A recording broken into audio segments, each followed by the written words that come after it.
asking a federal court to tell the federal government to stop doing something the federal government never should have been doing in the first place has once again proven to be a really bad strategy for defending the Constitution and liberty.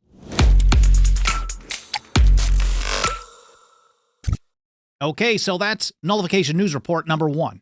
Cyberscoop reports this week that the Supreme Court declined to hear a rare case challenging the NSA's secretive upstream surveillance program that gathers a massive amount of data on online communications, according to the court's decision released Tuesday.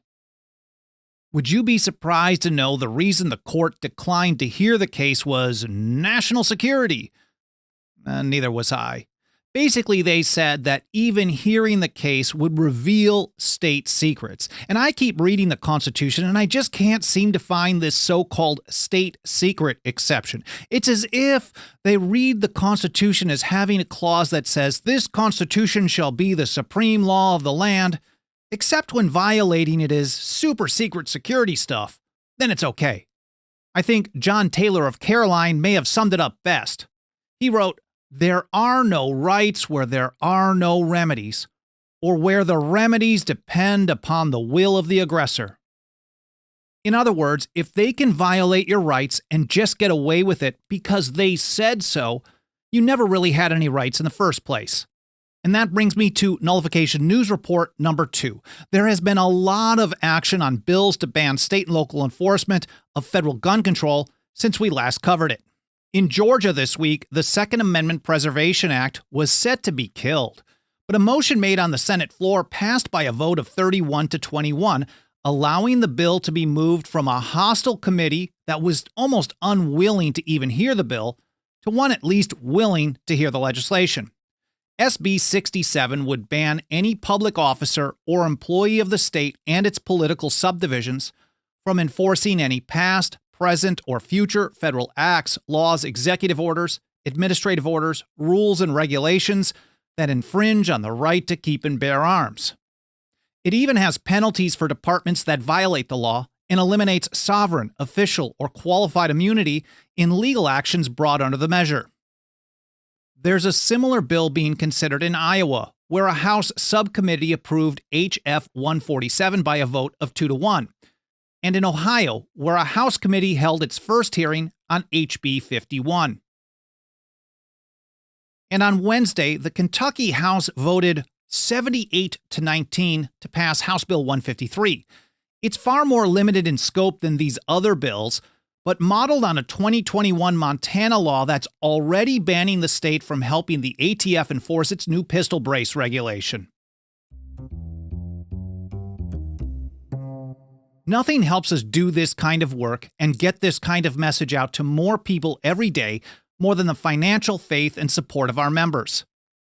Over at 10thamendmentcenter.com/members, you can join us for as little as $2 a month. We also have annual, 5-year, and lifetime options, and you can help us take a stand for the Constitution and liberty, whether the government happens to like it or not.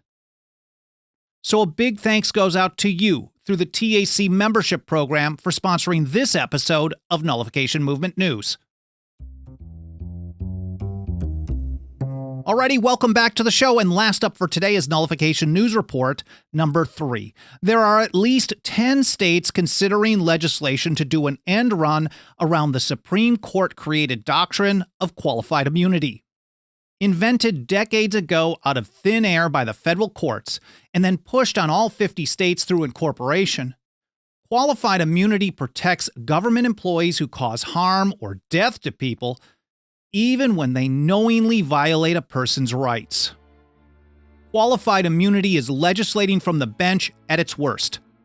But instead of relying on the federal courts to fix a problem created by the federal courts in the first place, states can opt out by creating a mechanism for people to sue for damages in state court under state constitutions and specifically prohibiting qualified immunity as a defense.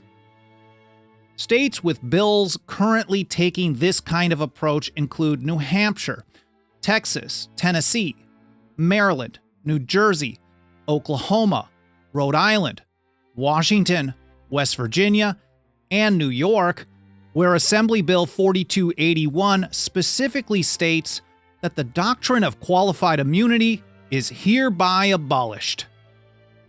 When you get down to it, relying on the government to protect you from the government has never been a good strategy. It's ultimately up to the supreme sovereignty of the people. That's how John Dickinson put it.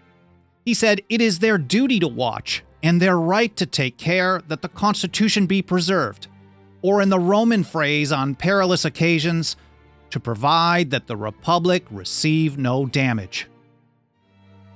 In other words, we the people need to learn how to protect and preserve our own Constitution and our own liberty, whether the government happens to like it or not.